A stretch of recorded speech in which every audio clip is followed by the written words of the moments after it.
So yeah, I'm gonna do a remix, I guess, of yesterday's video. Oh, there's an echo chamber out here. But I guess now we have our own little private thingamajiggy patio, or whatever you want to call it. But anyway, so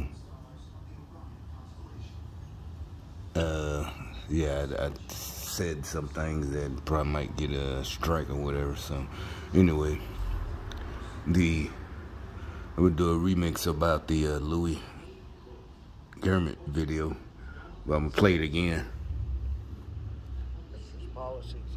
So the American public, they see the price of gasoline coming down some, but people need to understand what this is all about. It's what it's always been about. Power in the hands of a small group of elitists and everybody else, like in the Middle Ages, for many ages. The wealthy ride, the poor walk. And that's what this energy policy of theirs is really all about. It's going to leave. I saw a picture just before I came over, John Kerry on his private plane, flying, using that energy because he's important, because he's the elite. But everybody else is going to need to give up their cars. And as our friend Thomas Massey has pointed out, plugging in a car at night is like plugging in 17 refrigerators. And everybody won't be able to do it. But if everybody will go to an electric car, then people aren't going to have power. And then they'll have to rely on their buddy, the big brother government, to say, okay, some of you can plug in these times. What about when we were independent and we didn't need the government to tell us when we could move about? And this is where it's headed. The green is really a brown policy, and it's going to be really unpleasant. If the gentleman would...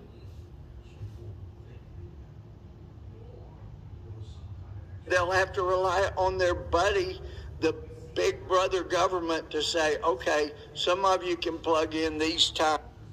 This incredible device removes fit.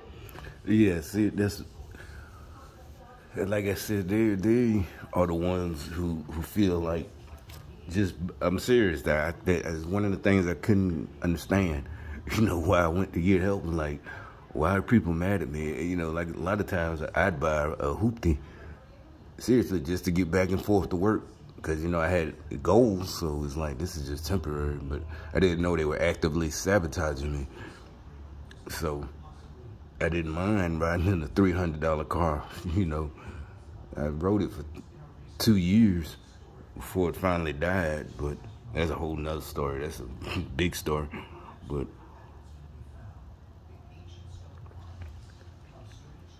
it is like, why is it I'm acting like a big shot? It's like I can't have a new car or buy a car, period. It's like, these crazy folks really... I mean, I guess there's always been people like that. Just now, I think this is the first time in history they actually was able to get in power. It's just the right situation, perfect storm, you know, the civil rights movement in the 60s, 50s, and they use affirmative action to get their losers in power, you know, because most of the winners of black people or the black race, you know, were just doing their own thing. And, you know, they're playing the jig is up, though. Like I said, the good thing is, just like history, losers always lose. And the reason they were winning, they weren't winning, is just that nobody knew or paid attention. Like I said, they were doing what they were supposed to do, not be a burden to anybody else. They were taking care of themselves. And now that the jig is up and everybody knows, we're turning our attention to them. And it's like, y'all can't win. It's impossible. We just didn't know. It's real easy for us. That's why y'all get mad at us, you know, and suck your teeth and this and that and don't want to hear us talk, because, you know, you have that loser attitude, that loser mentality. Everything is so hard and life is so hard, and oh, it's just so hard. You know, and to us, you know, we get hurt or whatever, fall down, and we were taught to get back up. You know, dust yourself off, you know, whenever, how many days you get. Once you get the the diagnosis, and you admit, you know, when I get sick, once I get the diagnosis, I can make a decision right then. Yeah, all right, well, go ahead, do it. Do what you got to do. You know, even when they was talking about I might have to get kidney transplants, all right, I accepted it immediately. I didn't need to think, accept it. I didn't need to mull it over, do what you got to do. But they started working again, you know. In a month, you know, about 2 months, 3 months time, they started working. That was 2-3 years ago. No, that was when I bought the Mustang. That was 2018. So that was 4 years ago. I still gotta, you know, be careful. But, and, you know, now I can't see the bums out there, but, oh, yeah, I don't know. I can't. The thing is, I can't see who's walking by. Now I gotta come out the gate and see who it is.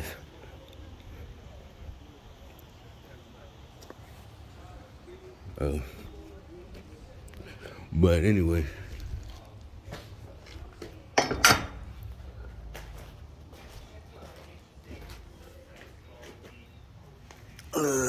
Like I said,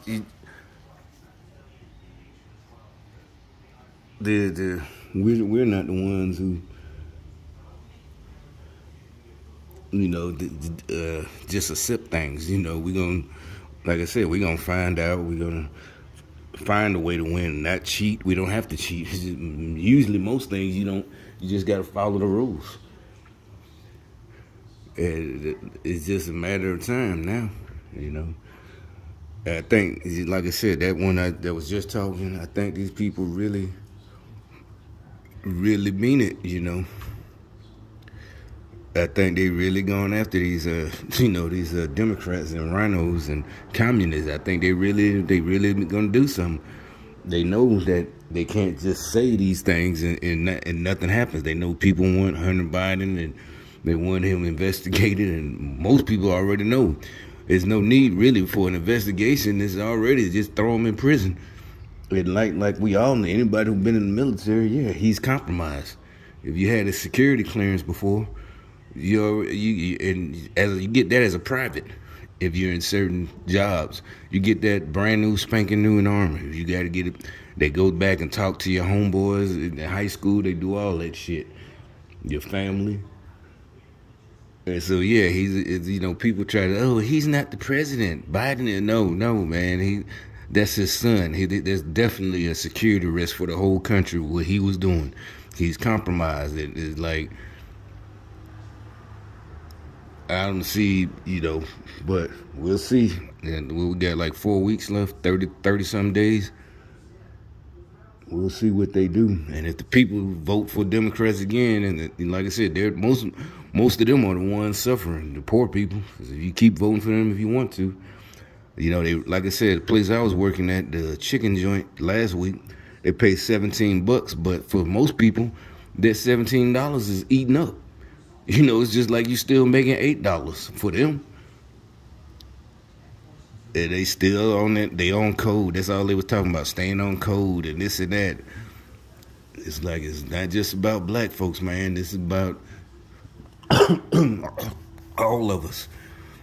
You can keep staying on code if you want to. Because, first of all, there never was no code. Ain't no code. I keep trying to tell these youngsters, like, man, there wasn't no fucking code.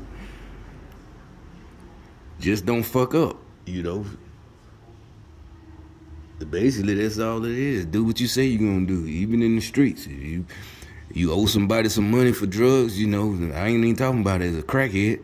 You know, somebody fronted you some dope to sell, and you better do what you're supposed to do. You know, that's why you never let nobody give you no dope to sell. I didn't, you know.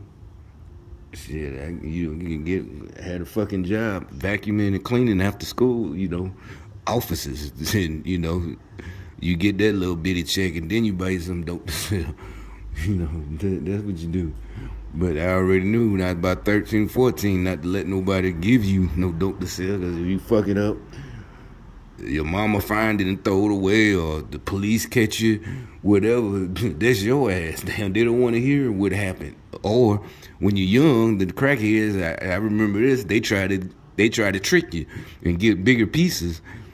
But, you know, they learn real quick. You know, 16-year-old ain't playing that shit. You know, 16-year-old hothead. Nah, don't try to play me, you know. You know, also they come with a VCR. So what the fuck I'm gonna do with a VCR? You know, they try to bring VCRs and microwaves. No, nigga, you go sell it and bring me $20. I mean, fuck I'm gonna do with a goddamn microwave? You know, we 16, 17. Bring this shit to me. VCRs and shit. You know, 1991.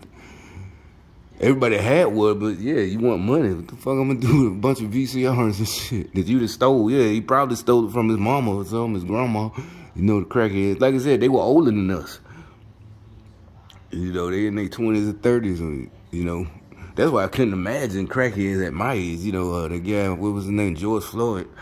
We the same age. Well, he dead, but like, what? He's a crackhead? I'm like, who in my generation actually used drugs? You know, I thought you sold drugs, not use it. You became a crackhead? But anyway, I didn't even think about that. But that was it. The remix, like I said, to my yesterday videos, because I don't know if I'm going to post the rest of them. I might get a strike.